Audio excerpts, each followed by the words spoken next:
Hello everyone, welcome to scholarly. विद्यार्थी मित्रांनो, scholarship video सिरीजमध्ये तुमचं स्वागत. आजचा आपला विषय आहे बुद्धिमत्ता चाचणी. बुद्धिमत्ता चाचणीमधील जो घटक आपण आज अभ्यासणार आहोत तो आहे वर्गीकरण. वर्गीकरण या घटकाचे 3 उपघटक जे पडतात त्यामध्ये शब्दसंग्रह हा पहिला जो उपघटक आहे त्याचा व्हिडिओ मी याआधी माझ्या चॅनलवर पोस्ट केलेला आहे. तो तुम्ही पाहिला नसेल तर तो नक्की पहा.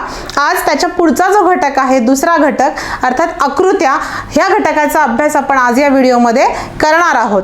आकृत्या यावर आधारित प्रश्न प्रकार कशा प्रकारचे असतील किंवा त्या प्रश्नांना सोडवत असताना कमीत कमी वेळात सोडवता यावं म्हणून कोणकोणत्या गोष्टी आपण लक्षात घ्याव्यात हे आता आपण आधी पाहूयात. वर्गीकरण, त्यातील उपघटक आकृत्या. आकृत्या या उपघटकामध्ये येणारे प्रश्नांमध्ये 4 आकृत्या दिलेल्या असतात. त्यापैकी 3 आकृत्या त्यांच्यातील साम्यामुळे एका गटात मोडतात. एक आकृती मात्र या गटात बसत नाही, ती विसंगत असते. मग विसंगत आकृती शोधण्यासाठी सुरुवातीला आपल्याला आकृत्यांमधील साम्य आणि सुसंगती शोधावी लागेल. हे साम्य आणि सुसंगती शोधताना पुढील बाबी लक्षात घ्याव्यात.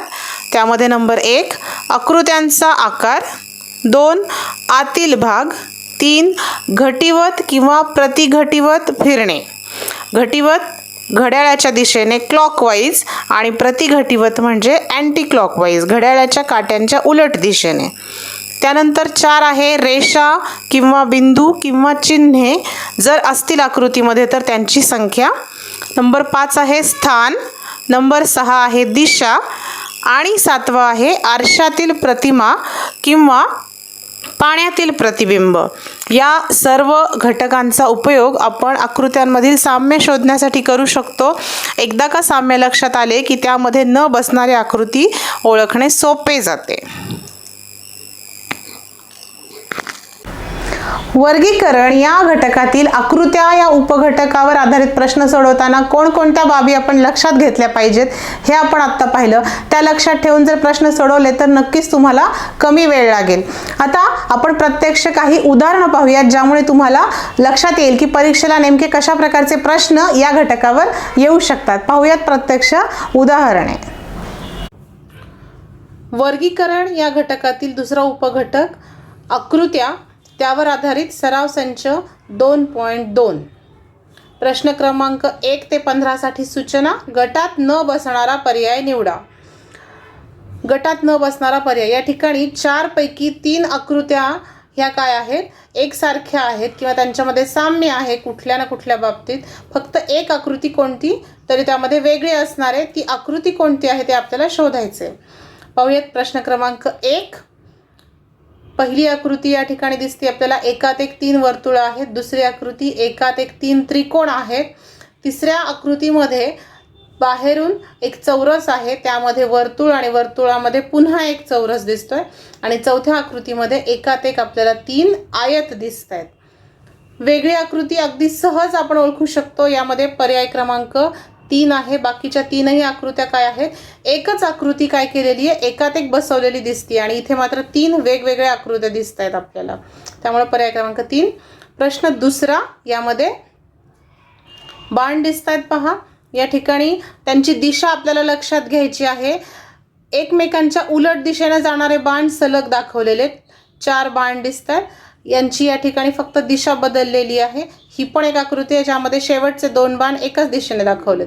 तिसऱ्या आकृतीमध्ये पहिल्याप्रमाणेच आहे, अल्टरनेट ज्याला आपण म्हणतो, एकाआड एक बाणांची दिशा सारखी आहे. इथेही त्याच पद्धतीने दिसतंय. पर्याय क्रमांक 2 उत्तर असेल, कारण 4 पैकी 3 बाण एकाच दिशेने दाखवलेले. तिसरा प्रश्न, आकृत्या दिलेल्या आहेत. आकृत्यांचा काही भाग हा छायांकित आहे. छायांकित म्हणजे शेडेड म्हणतो आपण, कलर केलेला दिसतोय.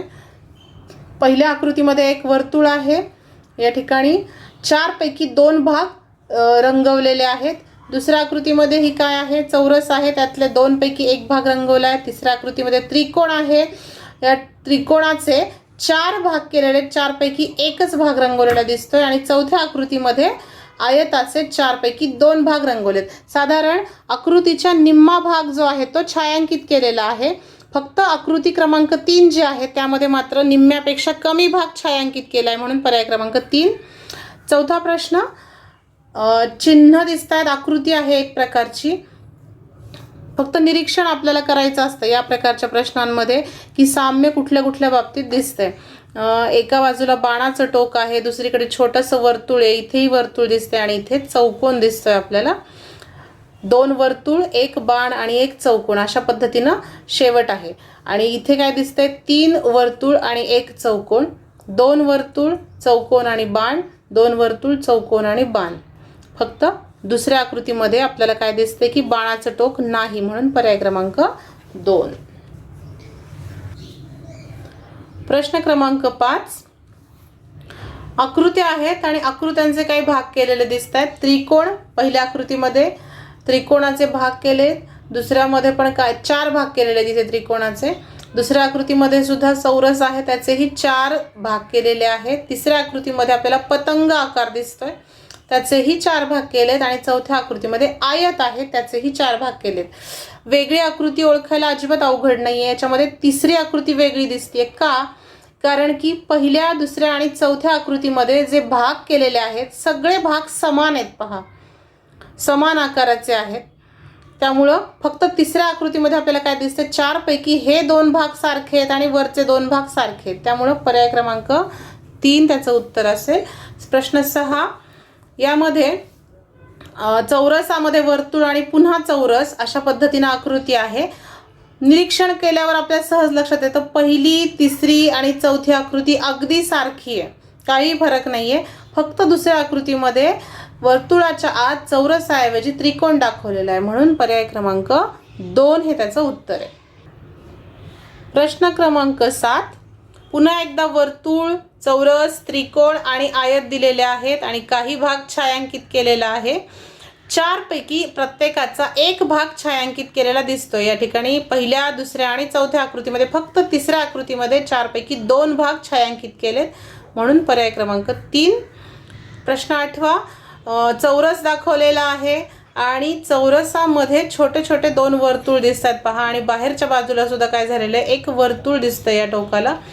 निरीक्षण करा, त्यामध्ये काय लक्षात येतं आपल्या की ज्या ठिकाणी, ज्या बाजूला हे वर्तुळाचं टोक आहे किंवा ही जी रेषा आपल्याला दिसते वाढवलेली, ही बाजू वर्तुळ असणारी शेवटी, तिच्या नेमक्या उलट दिशेला हे छोटे छोटे वर्तुळ आतल्या बाजूला आहेत. जसं की इथे दिसतंय, इथे दिसतंय आपल्याला, इथे ही बाजू आणि त्याच्या समोर वर्तुळ आहेत, इथे ही बाजू इकडे आहेत, इथे ही बाजू याच्या समोर आहेत. फक्त पहिल्या आकृतीमध्ये मात्र काय, याच्या एका बाजूला गेलेत, समोर नाही आहेत, म्हणून पर्याय क्रमांक 1. प्रश्न क्रमांक 9, पंचकोन, त्रिकोण, चौरस आणि अष्टकोन इथे दाखवलेला आहे.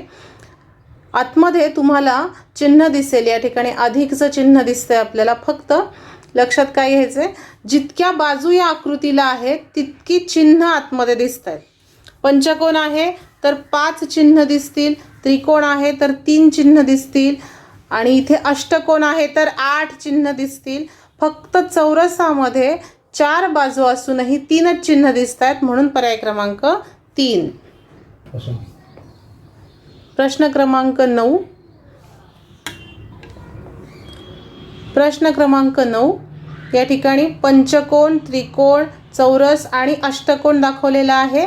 त्यांच्या आत काही चिन्ह दिसत आहेत, अधिकचं चिन्ह दिसतंय. पण एक लक्षात घ्यायचे, जेवढ्या बाजू ह्या आकृतीला आहेत तेवढीच चिन्ह त्यामध्ये दिसतात. पंचकोन आहे तर 5 चिन्ह आहेत, त्रिकोण आहे तर 3 चिन्ह आहेत आणि या ठिकाणी अष्टकोन आहे तर आत 8 चिन्ह दिसत आहेत.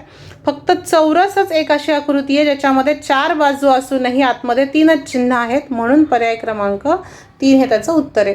प्रश्न क्रमांक 10, बाणाची टोकं किंवा आपण किरणं याला म्हणू शकतो, किरणं दाखवलेली आहेत आणि एकाचं तोंड ज्या दिशेला असेल त्याच्या विरुद्ध दिशेला दुसऱ्या बाणाचं टोक आहे. त्याच पद्धतीनं उभं पण दाखवलेले आहेत त्यांनी. एक ज्या दिशेला आहे त्याच्या विरुद्ध दिशेला दुसरा बाण जातोय. दुसऱ्या आकृतीमध्ये सुद्धा त्याच पद्धतीने दिसतंय आपल्याला. तिसऱ्या आकृतीमध्ये सुद्धा त्याच पद्धतीने दिसतंय. फक्त चौथ्या आकृतीमध्ये ही जी आडवे दाखवलेले आहेत बाण, ते काय झालेले आहेत, दोन्ही एकाच दिशेने जाणारे दाखवलेत, त्यामुळं ही आकृती ह्या 4 मध्ये वेगळी ठरेल, म्हणून पर्याय क्रमांक 4. प्रश्न क्रमांक 11. पुन्हा एकदा एकात एक आकृत्या आपल्याला दिसत आहेत. पहिल्या आकृतीमध्ये त्रिकोण वर्तुळ त्रिकोण, दुसऱ्यामध्ये चौरस वर्तुळ चौरस, तिसऱ्यामध्ये वर्तुळ चौरस त्रिकोण आणि चौथ्यामध्ये पंचकोन वर्तुळ आणि पुन्हा पंचकोन दिलेला आहे. क्रम आकृत्यांचा जर लक्षात घेतला तर या ठिकाणी तिसरी आकृती आपल्याला वेगळी दिसतेय, ज्यामध्ये 3ही वेगवेगळ्या प्रकारच्या आकृत्या त्यांनी दाखवलेल्या आहेत, म्हणून पर्याय क्रमांक 3. प्रश्न क्रमांक 12.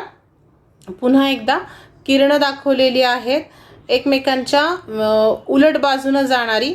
या ठिकाणी आडवे 2 आहेत आणि उभे 3 दाखवलेले आहेत. आडवे जे आहेत त्याच्यामध्ये एक बाणाचं टोक आहे आणि दुसऱ्या ठिकाणी वर्तुळ दिसतंय. दुसऱ्या आकृतीमध्ये 3ही एकाच दिशेने जाणारी दाखवलेली आहेत आडवे, आणि 2 उभे जे आहेत त्यामध्ये एक बाणाचं टोक आहे आणि एक साधं आहे. तिसऱ्यामध्ये सुद्धा पुन्हा 3 बाण आहेत उभे आणि 2 आडवे. चौथ्यामध्ये सुद्धा 3 आडवे आणि 2 उभे या पद्धतीने दाखवलेलं आहे.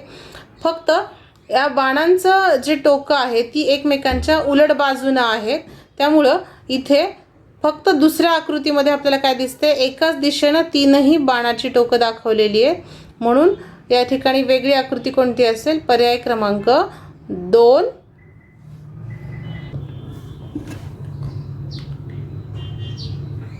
प्रश्न क्रमांक 13. वर्तुळ दाखवलेले आहे आणि त्यामध्ये चिन्ह दाखवलेली आहेत. या ठिकाणी अधिकचं चिन्ह आहे, चौकोन आहे, त्रिकोण आहे, वर्तुळ आहे. दुसऱ्या आकृतीमध्ये वर्तुळ, त्रिकोण, चौकोन आणि गुणाकाराचं चिन्ह आहे. तिसऱ्या आकृतीमध्ये वर्तुळ अधिक चौकोन आणि त्रिकोण. पुन्हा चौथ्या आकृतीमध्ये चौकोन, त्रिकोण, वर्तुळ आणि अधिक. या ठिकाणी फक्त दुसऱ्या आकृतीमध्ये अधिकच्या चिन्हाऐवजी आपल्याला गुणाकाराचं चिन्ह दिसतंय, म्हणून पर्याय क्रमांक 2 हे उत्तर असेल. प्रश्न क्रमांक 14. उभ्या आणि आडव्या रेषा दिसत आहेत, आपल्याला रेषाखंडही म्हणता येईल, दिसत आहेत. जेवढ्या आडव्या रेषा आहेत तेवढ्याच उभ्या रेषा दिसत आहेत, 2 2. इथे 1 2 3 4 आडव्या आहेत आणि 4 उभ्या आहेत. 1 2 3 3 आडव्या आहेत, 3 उभ्या आहेत. चौथ्या आकृतीमध्ये बघूयात, 1 2 3 4 5 उभ्या रेषा आहेत आणि 1 2 3 4 5 6 आडव्या रेषा आहेत, म्हणून पर्याय क्रमांक 4. प्रश्न क्रमांक 15. आकृती दाखवलेली आहे, त्रिकोण दिसतोय. 4ही आकृत्यांमध्ये त्रिकोण आहे, एक कोन दाखवलेला आहे आणि या जो शिरोबिंदू आहे हा वरचा, त्या शिरोबिंदूमधून निघून पायाला दुभंगणारी रेषा दाखवलेली आहे. या ठिकाणी पहिल्या आकृतीमध्ये पण दिसतीये, तिसऱ्या आणि चौथ्या आकृतीमध्ये सुद्धा आहे. फक्त दुसऱ्या आकृतीमध्ये काय झाले, ही दुभंगणारी रेषा जी आहे ती या शिरोबिंदूपासून न निघता पायापासून शिरोबिंदूकडे जाणारी दिसतीये, म्हणून पर्याय क्रमांक 2 हे त्याचं उत्तर असेल. आकृत्या या उपघटकावर आधारित आजचा हा व्हिडिओ तुम्हाला कसा वाटला हे आम्हाला नक्की कळवा आणि येणारे व्हिडिओज पाहण्यासाठी आजच सबस्क्राईब करा स्कॉलरली एनहान्स द लर्निंग या चॅनलला, कारण स्कॉलरली सोबत अभ्यास म्हणजे यश मिळेल हमखास.